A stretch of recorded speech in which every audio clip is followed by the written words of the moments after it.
श्री पद्म पुराण में वर्णित माघ मास महात्म्य की कथा। अध्याय 1।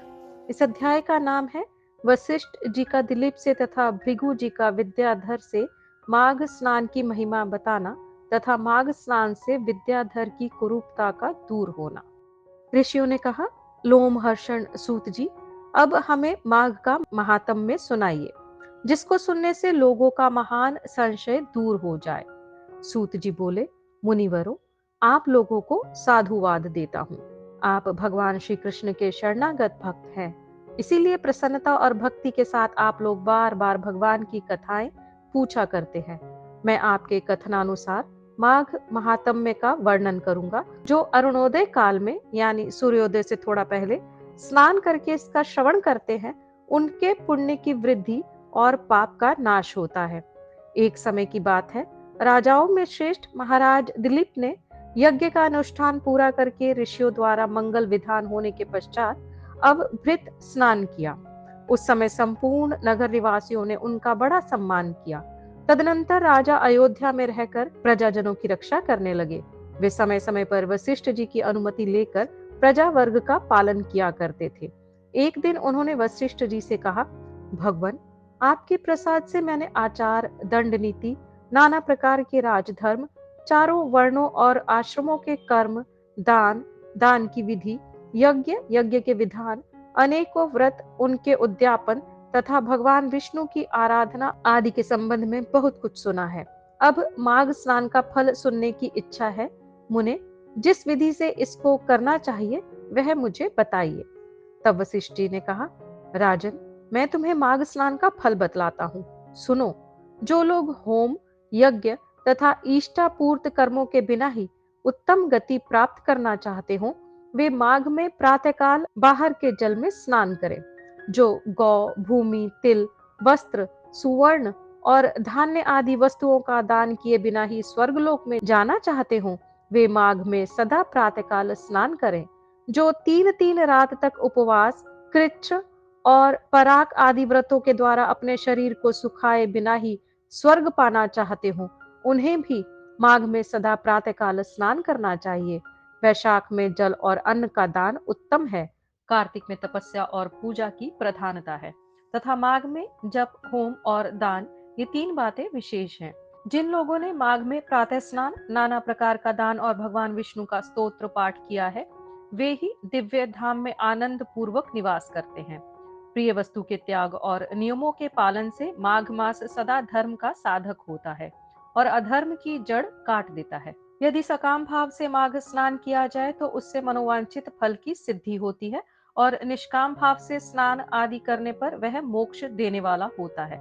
निरंतर दान करने वाले, वन में रहकर तपस्या करने वाले और सदा अतिथि सत्कार में संलग्न रहने वाले पुरुषों को जो दिव्य लोक प्राप्त होते हैं, वे ही माघ स्नान करने वालों को भी मिलते हैं। अन्य पुण्यों से स्वर्ग में गए हुए मनुष्य पुण्य समाप्त होने पर वहां से लौट आते हैं, किंतु माघ स्नान करने वाले मानव कभी वहां से लौटकर नहीं आते। माघ स्नान से बढ़कर कोई पवित्र और पापनाशक व्रत नहीं है। इससे बढ़कर कोई तप और इससे बढ़कर कोई महत्वपूर्ण साधन नहीं है। यही परम हितकारक है और तत्काल पापों का नाश करने वाला है। महर्षि भृगु ने मणि पर्वत पर विद्याधर से कहा था, जो मनुष्य माघ के महीने में, जब उषा काल की लालिमा बहुत अधिक हो, गांव से बाहर नदियां, पोखरे में नित्य स्नान करता है, वह पिता और माता के कुल की 7-7 पीढ़ियों का उद्धार करके स्वयं देवताओं के समान शरीर धारण कर स्वर्गलोक में चला जाता है। दिलीप ने पूछा, ब्राह्मण, ब्रह्म ऋषि भृगु ने किस समय मणि पर्वत पर विद्याधर को धर्मोपदेश किया था, बताने की कृपा करें। वशिष्ठ जी बोले, राजन, प्राचीन काल में एक समय 12 वर्षों तक वर्षा नहीं हुई। इससे सारी प्रजा उद्विग्न और दुर्बल होकर 10 दिशाओं में चली गई। उस समय हिमालय और विंध्य पर्वत के बीच का प्रदेश खाली हो गया। स्वाहा, स्वधा, वष्टकार और वेदाध्ययन सब बंद हो गए। समस्त लोक में उपद्रव होने लगा। धर्म का तो लोप ही हो गया था, प्रजा का भी अभाव हो गया। भूमंडल पर फल, मूल, अन्न और पानी की बिल्कुल कमी हो गई। उन दिनों नाना प्रकार के वृक्षों से आच्छादित नर्मदा नदी के रमणीय तट पर महर्षि भृगु का आश्रम था। वे उस आश्रम से शिष्यों सहित निकलकर हिमालय पर्वत की शरण में गए। वहां कैलाश गिरी के पश्चिम में मणिकूट नाम का पर्वत है। जो सोने और रत्नों का बना हुआ है। उस परम रमणीय श्रेष्ठ पर्वत को देखकर अकाल पीड़ित महर्षि भृगु का मन बहुत प्रसन्न हुआ और उन्होंने वहीं अपना आश्रम बना लिया। उस मनोहर शैल पर वनों और उपवनों में रहते हुए सदाचारी भृगु जी ने दीर्घ काल तक भारी तपस्या की। इस प्रकार जब ब्रह्म ऋषि भृगु जी वहां अपने आश्रम पर निवास करते थे, एक समय एक विद्याधर अपनी पत्नी के साथ पर्वत से नीचे उतरा। वे दोनों मुनि के पास आए और उन्हें प्रणाम करके अत्यंत दुखी हो एक और खड़े हो गए। उन्हें इस अवस्था में देखकर ब्रह्म ऋषि ने मधुर वाणी से पूछा, विद्याधर, प्रसन्नता के साथ बताओ, तुम दोनों इतने दुखी क्यों हो? विद्याधर ने कहा, द्विज श्रेष्ठ, मेरे दुख का कारण सुनिए। मैं पुण्य का फल पाकर देवलोक में गया। वहां देवता का शरीर, दिव्य नारी का सुख और दिव्य भोगों का अनुभव प्राप्त करके भी मेरा मुंह बाघ का सा हो गया। ना जाने यह किस दुष्कर्म का फल उपस्थित हुआ है। यही सोच सोचकर मेरे मन को कभी शांति नहीं मिलती। ब्राह्मण, एक और कारण है जिससे मेरा मन व्याकुल हो रहा है। यह मेरी कल्याणमयी पत्नी बड़ी मधुर भाषणी तथा सुंदरी है। स्वर्गलोक में शील, उदारता, गुण समूह, रूप और यौवन की संपत्ति द्वारा इसकी समानता करने वाली एक भी स्त्री नहीं है। कहाँ तो यह देवमुखी सुंदरी रमणी और कहाँ मेरे जैसा व्याघ्र मुख पुरुष। ब्राह्मण, मैं इसी बात की चिंता करके मन ही मन सदा जलता रहता हूँ। भृगु जी ने कहा, विद्याधर श्रेष्ठ, पूर्व जन्म में तुम्हारे द्वारा जो अनुचित कर्म हुआ है वह सुनो। निषिद्ध कर्म कितना ही छोटा क्यों ना हो, परिणाम में वह भयंकर हो जाता है। तुमने पूर्व जन्म में माघ के महीने में एकादशी को उपवास करके द्वादशी के दिन शरीर में तेल लगा लिया था। इसी से तुम्हारा मुंह व्याघ्र के समान हो गया। पुण्यमय एकादशी का व्रत करके द्वादशी को तेल का सेवन करने से पूर्व काल में इलानंदन पुरुरवा को भी कुरूप शरीर की प्राप्ति हुई थी। वे अपने शरीर को कुरूप देख उसके दुख से बहुत दुखी हुए और गिरिराज हिमालय पर जाकर गंगा जी के किनारे स्नान आदि से पवित्र हो प्रसन्नता पूर्वक कुशासन पर बैठे। राजा ने अपनी संपूर्ण इंद्रियों को वश में करके हृदय में भगवान का ध्यान करना आरंभ किया। उन्होंने ध्यान में देखा, भगवान का श्री विग्रह नूतन नील मेघ के समान श्याम है। उनके नेत्र कमल दल के समान विशाल हैं। वे अपने हाथों में शंख, चक्र, गदा और पद्म धारण किए हुए हैं। उनका श्रीअंग पीतांबर से ढका है। वक्षस्थल में कौस्तुभ मणि अपना प्रकाश फैला रही है तथा वे गले में वनमाला धारण किए हुए हैं। इस प्रकार श्री हरि का चिंतन करते हुए राजा ने प्राण वायु के मार्ग को भीतर ही रोक लिया और नासिका के अग्रभाग पर दृष्टि जमाए कुंडलिनी के मुख को ऊपर उठाकर स्वयं सुषुम्ना नाड़ी में स्थित हो गए। इस तरह 1 मास तक निराहार रहकर उन्होंने दुष्कर तपस्या की। इस थोड़े दिनों की तपस्या से ही भगवान संतुष्ट हो गए। उन्होंने राजा के 7 जन्मों की आराधना का स्मरण करके उन्हें स्वयं प्रकट हो प्रत्यक्ष दर्शन दिया।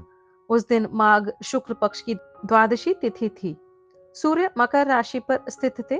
भगवान वासुदेव ने बड़ी प्रसन्नता के साथ चक्रवर्ती नरेश पुरुरवा पर शंख का जल छोड़ा और उन्हें अत्यंत सुंदर एवं कमनीय रूप प्रदान किया।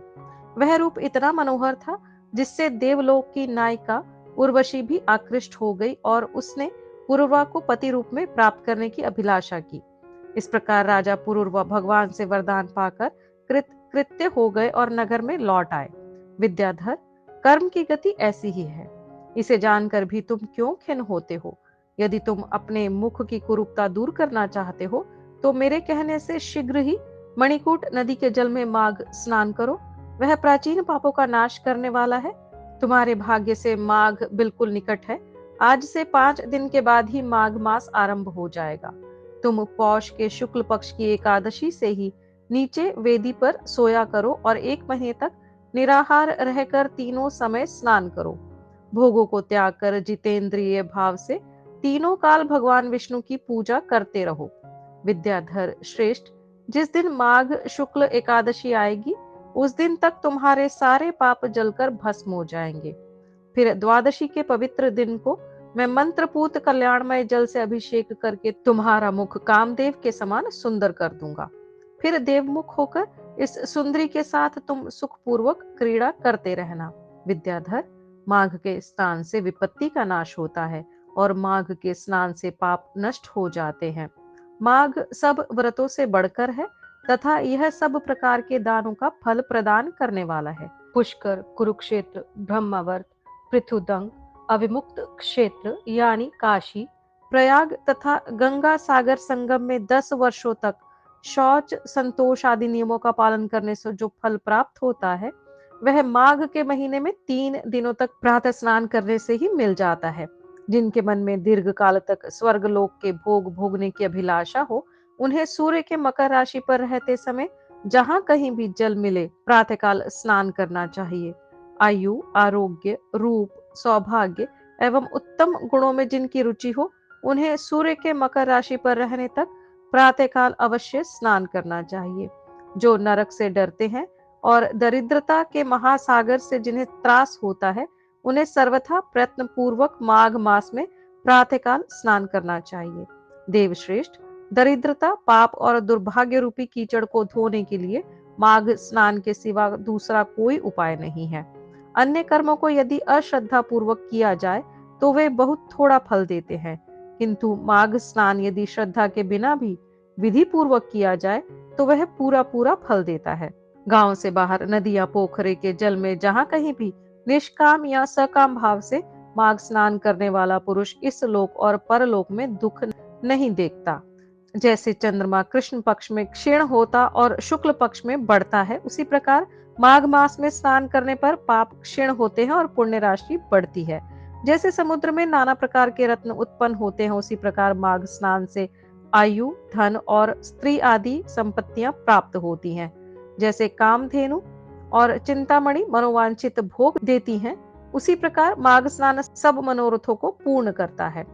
सत्य युग में तपस्या को, त्रेता में ज्ञान को, द्वापर में भगवान के पूजन को और कलयुग में दान को उत्तम माना गया है, किंतु माघ का स्नान सभी युगों में श्रेष्ठ माना गया है। सबके लिए, समस्त वर्णों और आश्रमों के लिए माघ का स्नान धर्म की धारावाहिक वृष्टि करता है। भृगु जी के वचन सुनकर वह विद्याधर उसी आश्रम पर ठहर गया और माघ मास में भृगु जी के साथ ही उसने विधि पूर्वक पर्वतीय नदी के कुंड में पत्नी सहित स्नान किया। महर्षि भृगु के अनुग्रह से विद्याधर ने अपना मनोरथ प्राप्त कर लिया। फिर वह देवमुख होकर मणि पर्वत पर आनंद पूर्वक रहने लगा। भृगु जी उस पर कृपा करके बहुत प्रसन्न हुए और पुनः विंध्य पर्वत पर अपने आश्रम में चले आए। उस विद्याधर का मणिमय पर्वत की नदी में माघ स्नान करने मात्र से कामदेव के समान मुख हो गया तथा भृगु जी भी नियम समाप्त करके शिष्यों सहित विंध्याचल पर्वत की घाटी में उतरकर नर्मदा तटी पर आए। वशिष्ठ जी कहते हैं, राजन, महर्षि भृगु के द्वारा विद्याधर के प्रति कहा हुआ यह माघ महात्म्य संपूर्ण भुवन का सार है तथा नाना प्रकार के फलों से विचित्र जान पड़ता है। जो प्रतिदिन इसका श्रवण करता है वह देवता की भांति समस्त सुंदर भोगों को प्राप्त कर लेता है। इस प्रकार श्री पद्म पुराण में वर्णित श्री माघ महात्म्य का प्रथम अध्याय संपूर्ण हुआ। अपने सनातन और वैदिक इतिहास से जुड़ने के लिए कृपया इस चैनल को सब्सक्राइब करें। ओम नमो भगवते वासुदेवाय।